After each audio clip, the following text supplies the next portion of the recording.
Bwana, nilijaribu kufuatilia mchezo kati ya Dodoma Jiji dhidi ya Simba, mchezo ambao ni mechi ya ligi kuu soka Tanzania bara, mchezo ambao ulipigwa katika dimba la KMC, Simba akiwa ni mwenyeji. Katika ule mchezo Simba alifanikiwa kushinda kwa bao 1-0, penalty ambayo ilipigwa na Clatous Chota Chama, na baadaye penalty hiyo alikosa kabla ya Elie Mpanzu kwenda kumalizia na kuweza kuandika bao kwa upande wa Simba. Hii ni penalty ambayo kwanza ilikuwa na makosa mengi sana. Cha kwanza, wachezaji wa Simba pamoja na wachezaji wa Dodoma wote wakati penalty inapigwa waliingia kwenye penalty box, kitendo ambacho hakikuwa sawa. Lakini hata golikipa wa timu ya Dodoma Daniel Ngore naye alikuwa ameshavuka ule mstari wakati penalty inapigwa. Lakini hayo hayatuhusu sana. Kitu kikubwa ambacho nataka kukizungumzia ni tukio ambalo lilikuwa ni kwa dakika za mwisho, kwenye zile dakika za nyongeza, ambapo mwamuzi alimaliza mchezo wakati kulikuwa kuna tukio la kona, ambapo Dodoma Jiji walikuwa wamepata kona.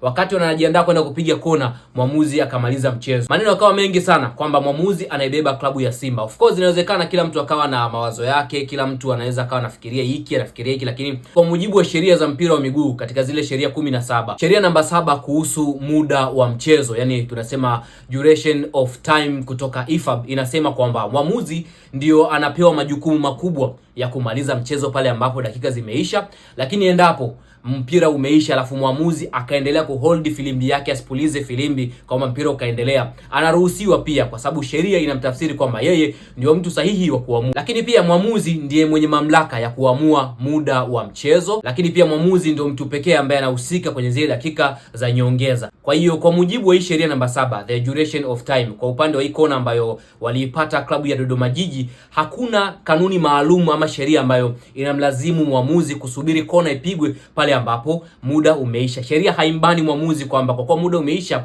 azuie kona au aruhusu, ni yeye mwenyewe kama ataamua. Lakini sheria hii inambana mwamuzi pale tu ambapo kutakuwa kuna tukio la penalty. Kama kuna tukio la penalty, lazima penalty ipigwe hata kama muda umeisha.